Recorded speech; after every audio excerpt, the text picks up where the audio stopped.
The tourist danced in front of the guard, shouting, "Come on! At least smile for TikTok!"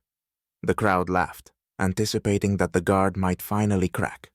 But when the guard took a step forward, no one could have predicted what would happen next. That moment changed everything. Noon in London hummed with its usual rhythm.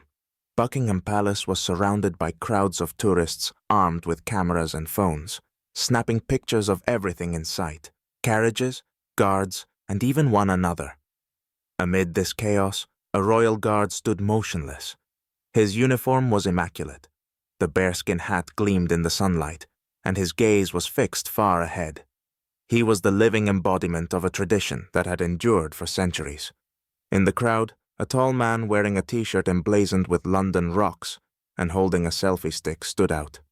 "Hey, Mr. Stoneface, how about a smile? That's why you're here, right?" he yelled. The guard, of course, didn't budge. He had dealt with plenty like this tourist before. "Don't react. Dignity is your armor," he reminded himself. As expected, the tourist wasn't ready to give up. Stepping forward, he drew the attention of the crowd. "Look, everyone, he doesn't even blink. Come on, give me a wink for TikTok," he shouted over the murmur of voices. People laughed. A few pulled out their phones, eager for some entertainment. The guard remained unmoved, but the tension was palpable. The tourist pressed on. "How about a little dance? I'll toss you a coin if you take just one step." He tossed a coin at the guard's feet, eliciting more chuckles. Someone in the crowd muttered, "This is too much." Others defended him. "Oh, come on, it's just a bit of fun," said one onlooker. But the expression on the face of an elderly British man in a crisp suit betrayed deep disdain. "Barbarians," he muttered under his breath as he watched. Buoyed by the crowd's attention, the tourist decided to up the ante. "All right, Mr. Serious, watch this. I'm crossing your magical line," he declared, stepping over the white boundary. The crowd gasped. "Hey, you can't do that," someone shouted, but the tourist ignored them. "Oh, what's this now?" he said, moving closer to a horse standing near the guard. "Look, guys, I'm gonna pet it." He reached out his hand, but the horse shifted uneasily, nervously clattering its hooves. "Stop it! You're scaring the animal!" someone in the crowd protested, but the tourist just smirked.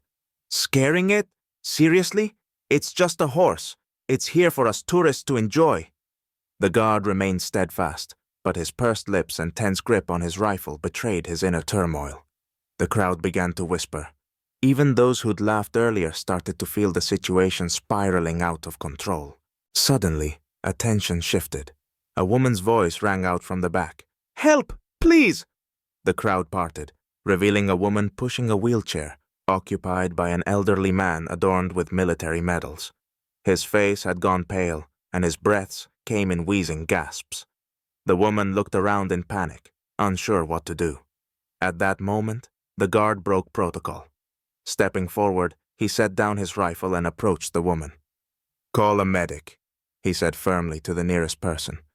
Then he gently adjusted the wheelchair, helping the veteran find a more comfortable position. The crowd fell silent. Even the tourist, suddenly realizing that the spotlight was no longer on him, froze in place. "Well, this is getting dramatic for no reason," he muttered, but his words went unheard. The woman, trembling, whispered, "Thank you. Thank you so much." The guard nodded and stayed by her side until an ambulance arrived. The crowd watched in hushed reverence. It was a moment where the grandeur of tradition and the humanity of duty blended seamlessly. Once the ambulance had taken the veteran away, the guard returned to his post. Straightening his bearskin hat, he resumed his stance, as still as a statue. The crowd, as if awakening from a spell, erupted into applause. Someone shouted, "Bravo!" Cameras turned away from the tourist and onto the guard. The tourist, realizing the attention had slipped away, tried to shout, "Hey guys, we came here for a show, didn't we? What's wrong with you?" But his words were drowned out by cries of "Shame!" A man in the crowd yelled, "Go home and learn some respect." An elderly woman chimed in, "Disgraceful behavior." Security arrived and quickly escorted the tourist off the premises. As he was led away, he protested, "I was just joking. It's their job to entertain us." But no one was listening anymore. The video of the guard's heroic act spread quickly online. Comments poured in. "This is what honor and duty look like." A true symbol of Britain. Meanwhile, the tourist was harshly criticized. "Want a show? Go to the circus." The guard, unfazed by the attention, carried on with his duty. He knew that his role wasn't about applause, but about upholding tradition. True strength, he understood, was demonstrated not in words, but in actions.